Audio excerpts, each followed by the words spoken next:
তায়েফের ময়দানে নবীজি রক্তাক্ত হয়ে গেলেন, তারপরও তায়েফবাসীর জন্য বদদোয়া করলেন না।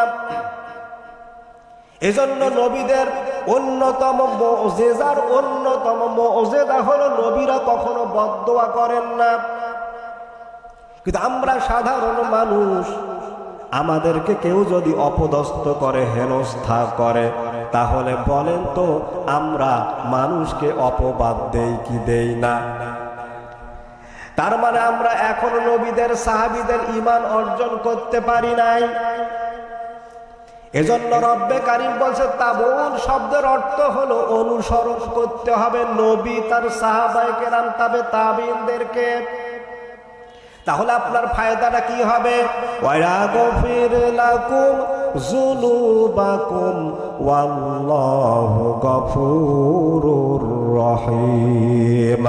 আল্লাহ পাক বলেন, হে পৃথিবীর বান্দারা শোনো, যদি আল্লাহ পাককে ভালোবাসার নিমিত্তে কোন বান্দা যদি আল্লাহ রব্বুল আলামিনকে ভালোবাসার নিমিত্তে নবীকে ভালোবাসতে পারে, আমি আল্লাহ পাক গ্যারান্টি দিয়ে দিলাম ওই বান্দার জিন্দেগীর যত গুনাহ আছে সব গুনাহ খাতা আমি আল্লাহ রব্বুল আলামিন বান্দার মাফ করে দিয়া দিব। এই বিশ্বাসটা কি হয়? বলেন বলে বিশ্বাস হয়। তাহলে বলছিলাম যে আল্লাহ পাক 183 নম্বর এবং 185 নম্বর আয়াতে একজন রোজাদারের 10টা শিক্ষা দান করেছেন। রোজাদারদের জন্য কয়টা শিক্ষা? 10টা শিক্ষা। এখানে ছোট ছোট বাচ্চা যারা আছে তারা ছাড়া আমার মনে হয় বেরোজাদার আছে এরকম লোক কি এখানে আছে? তবে আমি একটু যদি আপনাদেরকে কষ্ট করতে বলি, যারা যারা রোজা আছেন একটু হাত তোলেন তো। লিল্লাহি তাকবীর। আল্লাহ পাক কিয়ামতের ময়দানে রোজাদারের বদৌলত আল্লাহ পাক যেন আমাদেরকে তার জান্নাতটা দান করেন, বলেন আমিন। তাহলে বলছিলাম যে একটা রোজাদারদের জন্য 10টা শিক্ষা আছে। কয়টা শিক্ষা আছে? 10টা শিক্ষা আছে।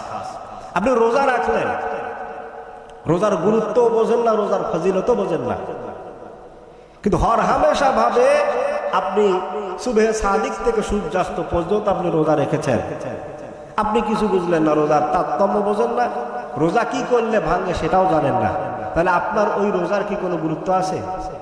কিন্তু গুরুত্ব সহকারে যখন আপনি রোজা রাখবেন, রোজাটাকে যখন বুঝবেন, তখন আপনার বাস্তব জীবনে এটা আমল করা বড্ড সহজ হয়ে যাবে, বলেন সুবহানাল্লাহ। আমার দেশে এই যে হাফেজে কোরআনরা যখন তারাবির নামাজ পড়ায়, আমার দেশের সিস্টেম হলো তারাবি যত দ্রুত ইমাম সাহেব পড়াতে পারবে সেই ইমাম সাহেব সবথেকে বেশি ভালো। অথচ মক্কা মদিনায় গিয়ে দেখো তারা কোরআনুল কারীম পড়ে, পিছনে যারা মুসল্লি হয় তাদের চোখ বেয়ে বেয়ে দরদর করে পানি পড়তে থাকে। সুবহানাল্লাহ। এই চোখ দিয়ে পানি পড়ার অর্থটা কি আপনি নিজেকে বিবেক দিয়ে একটু প্রশ্ন করে দেখো মুসলমান। আলহামদুলিল্লাহ রাব্বিল আলামিন বললেন, আপনি অর্থ জানেন না, আপনি কোরআনুল কারীম পড়তে মজা পাবেন না। আর রহমানির রহিম বলেছেন, ইমাম সাহেবও বোঝে না, পিছনে মুসল্লিরাও অর্থ বোঝে না, তার মানে ইমামের যে অবস্থা মুসল্লিরও একই অবস্থা। এজন্য মক্কা মদিনায় যখন ইমাম সাহেব কোরআন তেলাওয়াত করে, যেখানে জাহান্নামের কথা এসেছে, পিছন দিক থেকে মুসল্লির চোখ দিয়ে দরদর করে পানি পড়তে থাকে। জাহান্নামী যদি আমরা হয়ে যাই, কিয়ামতের ময়দান আমাদের অবস্থাটা কি হয়ে যাবে? আবার জান্নাতের কথা যখন চলে আসে, চোখের পানি বন্ধ হয়ে যায়। তার মানে একটা মানুষ যখন জান্নাতের নাজ নিয়ামত পেয়ে যাবে, তখন মানুষটার অবস্থা কত সুন্দর হবে।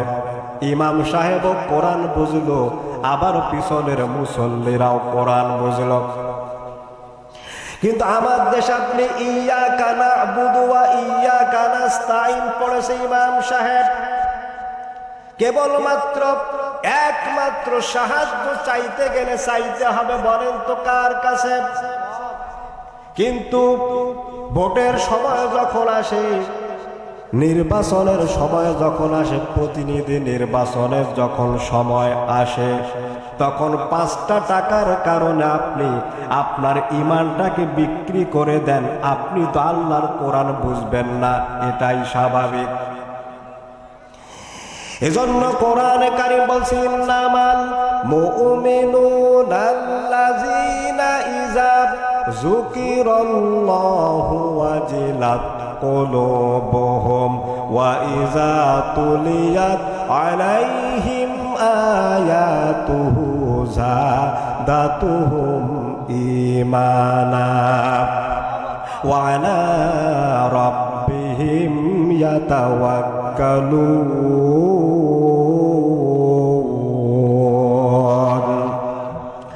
আল্লাহ পাক সূরা আনফালের 2 নম্বর আয়াতে বলেন, মুমিন তো হলো তারাই ইজা যুকিরাল্লাহু ওয়াজিলাত কুলুবুহুম, যখন তাদের সামনে কোরআনটা তেলাওয়াত করা হয়। ইমাম সাহেব যখন ইয়াকা নাবুদু পড়েছেন, পিছনের মুসল্লিও তখন ইয়াকা নাবুদুর অর্থ বুঝেছেন, তখন ইমাম সাহেব যেমন উপকার পাইল, পিছনের মুসল্লিও কিন্তু সমান উপকার পাইল। তাদের আমলের জিন্দেগিটাও কিন্তু একদম সুন্দর হয়ে গেল। অনুরূপভাবে তাদের ঈমানটাকে আল্লাহ পাক বৃদ্ধি করতেই থাকেন। ঈমানের বৃদ্ধিটা একটা মুসলমানের শেষ পর্যন্ত পৌঁছার অর্থ হলো, মানুষটার কাছে 1000 কোটি টাকাও যদি কেউ তাকে ঘুষ প্রদান করে, সেটাকে উপেক্ষা করে ওই ব্যক্তি দুনিয়ার কোনো সম্পদের দিকে তাকাবে না, বরং ওই লোকটার অর্থই হলো কেবলমাত্র নির্ভর করবে পৃথিবীর মানুষের উপরে নয়, নির্ভর হবে আল্লাহর উপরে। ঠিক কিনা বলেন? কিন্তু আমার দেশে হলো কোরআন পড়ে কিন্তু বোঝে না, এজন্য তো আমাদের আমলের জিন্দেগিতে সমস্যা। সূরা ইখলাস আপনি পড়লেন, ইখলাস আল্লাহ পাক তাওহীদের কথা বলেছেন, একত্ববাদের কথা বলেছেন। কুল হুয়াল্লাহু আহাদ, আল্লাহ এক এবং একক। কিন্তু আমার দেশের মুসল্লিরা ছোট কাপ এবং লাম একখানে করিয়া পড়ে, মানে এক আল্লাহকে ওরা খাইতে যায়। তাহলে হেদায়েত পাইতে গেলে, রোজার অরিজিনাল শিক্ষা যদি আপনি পাইতে চান, কোরআনুল কারীমের সূরা আল বাকারা 183 এবং 185 নম্বর আয়াত থেকে আপনাকে রোজাদারের 10টা শিক্ষা অর্জন অবশ্যই করতে হবে, বলেন ইনশাআল্লাহুল আযীম। রোজাদার ব্যক্তির 1 নম্বর শিক্ষা হলো, এই রোজা মানুষকে তাকওয়া অর্জন করতে শেখায়। কি অর্জন করতে শেখায়? তাকওয়া। তাকওয়ার 2-1টা অর্থ বলে আমি আমার মূল তাফসিরে চলে যাই। সেটি হলো, তাকওয়ার আবিধানিক অর্থ হলো বেছে বেছে চলা, নিজেকে কোনো জিনিস থেকে আড়াল করে চলা। অর্থাৎ এখানে আমি এই যে তাফসির করছি, তাফসির যখন আমার শেষ হবে, আমি স্টেজটা ছেড়ে কিন্তু নেমে যাব।